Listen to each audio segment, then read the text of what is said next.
ជាបន្ទាប់ទៅនេះខ្ញុំសូមក្រាបថ្វាយគុំអង្គចាស់ទាំងទ្វេនិងសូមគ្រប់លោកគ្រូនិងសូមគ្រប់ញាតិបងប្អូនទាំងអស់ខ្ញុំវាមិនអ្នកចេះដឹងអីទេមិនចង់ដឹងថាយើងហកអស់នេះវានៅក្នុងវត្តដាក់តើយើងធ្វើវិធីណាដែលជិះវត្តដាក់រួចមួយទៀតខ្ញុំស្ដាប់លោកទេជប់សិនមួយសិនគួយចុះមិនហ្នឹងបាទលោកពូដឹងទេស្អីគេវត្តដាក់ហ្នឹងថាវិលជុំនេះស្លាប់រស់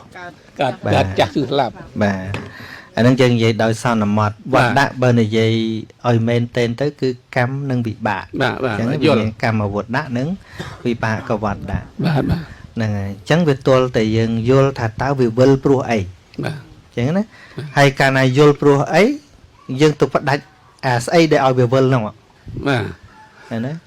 ហើយស្អីដែលឲ្យវិលហ្នឹងក្នុងបដិច្ចសមុប្បត្តិវាទៅពីអវិជ្ជាទៅឃើញទេអវិជ្ជា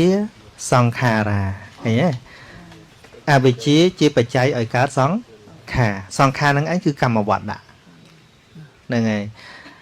ប៉ុន្តែវាត្រូវមានសម្ព័ន្ធគ្នាជាមួយតណ្ហាទៀតអញ្ចឹងបានលោកព្រះអង្គប្រៀបធៀបថាអវិជ្ជាដូចជាភ្លឺស្រែអវិជ្ជាណាដូចយើងស្រែអញ្ចឹងយើងសនុកបញ្យល់គ្នាព្រោះព្រះអង្គច្រើនប្រៀបធៀបមួយស្រែអវិជ្ជាដូចជាភ្លឺស្រែតណ្ហាដូចជាទឹកក្នុងស្រែរីឯកម្មដូចជាក្របពូជដែលធ្លាក់ចុះក្របពូជស្រូវអីហ្នឹងហ្នឹងហើយអញ្ចឹងអាក្របពូជស្រូវហើយនឹងផលស្រូវដូចជាវត្តដាក់ហ្នឹងអញ្ចឹងហើយស្អីដែលធ្វើឲ្យស្រូវដុះហ្នឹងអាពីរធំគឺអវិជ្ជានិងតណ្ហាពីព្រោះអីពីព្រោះថាមានទឹកក៏ដោយបើអត់ភ្លឺស្រែវាហូរចេញអស់ស្ងួតបើស្ងួតទឹកធ្វើមិនបានដុះហេអត់ដុះហេអញ្ចឹងអត់មានទៅកំចាត់ពូជទេកំចាត់ស្អីដែលនាំឲ្យពូជដុះហ្នឹងឯងហ្នឹងហើយគឺតណ្ហាដែលជាធម៌ដែលត្រូវលះដោយអរិយមគ្គចម្រើនអរិយមគ្គលះតណ្ហាឃើញទេបាទអត់អាចយកអំណាចយើងទៅលះយើងដឹងថានឹងទុកហើយមិនចង់កើតទៀតទេនៅតាមអំណាចអញ្ចឹងគឺនៅក្នុងអំណាចតណ្ហាទាំងអស់ពីព្រោះតណ្ហាមាន3កាមតណ្ហាភវៈតណ្ហាវិភវៈតណ្ហាឃើញទេជាទូទៅយើងតែងលើធម្មកថានិយាយថាកាមតណ្ហាគឺតណ្ហាជាប់នៅក្នុងកាមាវចរៈភូមិអញ្ចឹងទៅឬក៏ភវៈតណ្ហានៅក្នុងរូបភូមិវិភវៈតណ្ហាក្នុងអរូបភូមិប៉ុន្តែមែនតែនដែលរិចពីអត្តកថាលោកបញ្យលច្បាស់ថាកាមតណ្ហាគឺជាការជាប់ជំពាក់នៅក្នុងបញ្ចកាមគុណបាទ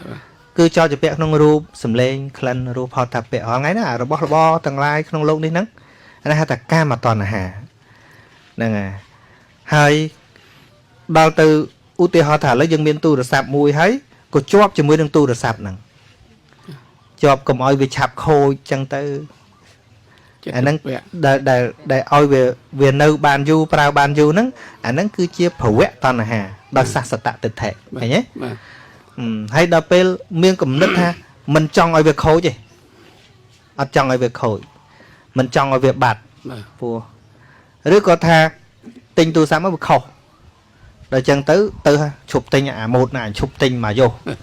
អញចង់ទិញអាផ្សេងឃើញទេឈប់ទិញអាហ្នឹងជាវិភវៈតណ្ហាមានន័យថាមិនចង់ជួបរឿងដដែលទៀតឬក៏រឿងប្តីប្រពន្ធស្រឡាញ់នរណាបាននៅនោះតាមចំណងអាហ្នឹងហៅថាកាមតណ្ហារស់នៅដោយសេចក្តីសុខជាមួយគ្នាក៏ជាប់ជាពាក្យហៅថាភវៈតណ្ហាហើយដល់ជួបប្តីនឹងវាមិនសមប្រកបកើតជាតិណាកុំជួបអាប្តីចឹងទៀតអានឹងជាវិភវៈតណ្ហាទាំង3ហ្នឹងសុទ្ធតែជាហេតុនាំឲ្យកើតជាតិជារៀបជាធិមរណៈទាំងអស់ទុកទាំង12កងហ្នឹងបាទហើយដើម្បីទៅកំចាត់នៅតណ្ហាទាំងអស់បានវាទល់តែចម្រើនអរិយមគ្គអង្គ8ដោយឃើញច្បាស់នៅរូបធម៌នាមធម៌តាំងនៅក្នុងសភាពមិនទៀងជាទុក្ខជាអនត្តា